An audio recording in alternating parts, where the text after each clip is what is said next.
vaikinai praktiškai įvykdė, ką norėjom tiek gynyboje. Aišku, buvo porą momentų į mūsų vartus, kur sėkmė lydėjo. Nu, ir aišku, mes minėjom, kad bent jau mes trenerių manom, kad pas mus labai įdomi saugų linija, kuri gali bet kurią komandą nubausti. Ir minėjom, kad jie gynyboje taip pat turi problemų. Ir vat vieną, kitą, 2-3 momentukai tokie buvo, kur vieną kartą atleidom ir aišku pasisekė, kad tą 23 minutę ar kelintą ten įmušėm. Ir labai džiaugiuosi už vaikinus, nes manau, jie tikrai gali žaisti ir gali žaisti neblogai. Pralašėm. Nėra komentaro daugiau, nu ką.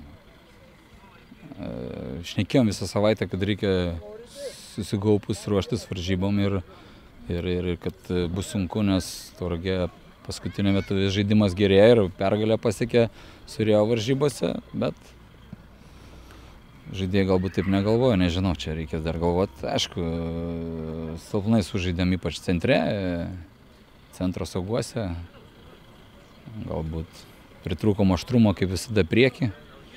Nu, dar pirmam kėlinį turėjom porą momentą, bet antram dėja. Tauragė tikrai gan kibiai žaidė, ypač centre, daug baudų gavo, daug kortelių, bet nuo to niekas geriau nėra.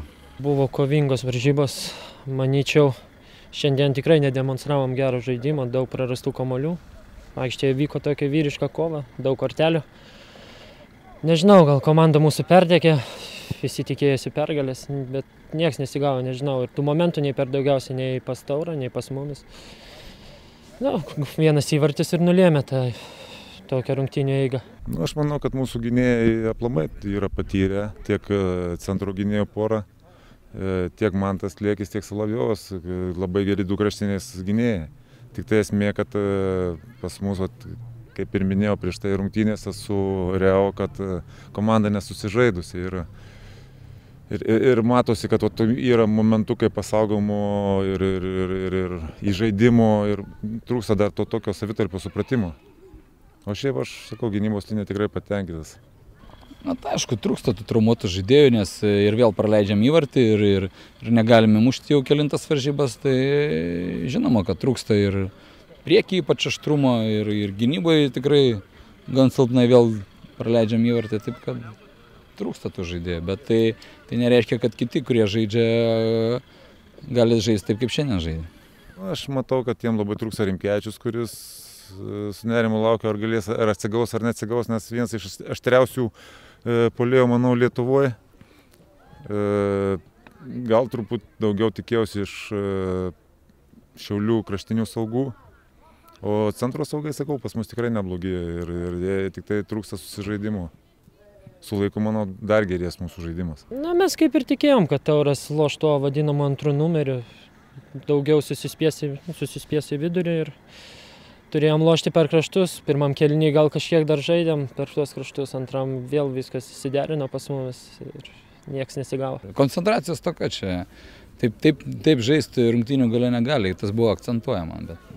Vis dėlto pas mumis komandai daug traumuotų žaidėjų, tokių daugiau kuriančių. Keli iškrito ir tas susideda viskas. Treneris akcentavo tikrai, kad Tauras nėra silpna komanda, kad reikia kauti su visais. Gal neįvertinom to varžovo. Taip, mūsų komandos žaidimas pagerėjęs ryškiai. Po pirmųjų turų mes jam žaisti geresnį futbolą. Nežinau, dasidėjo žaidėjai aukšto lygio. Manau, galim šį sezoną tikrai daug ką nuveikti su šio komanda. Aišku, mūsų komanda gali nubausti, bet esmė, kad irgi neužmigti ant tų vadinamų laurų. Laurai dažniausiai tik tai žinom, kad ateina rudenį.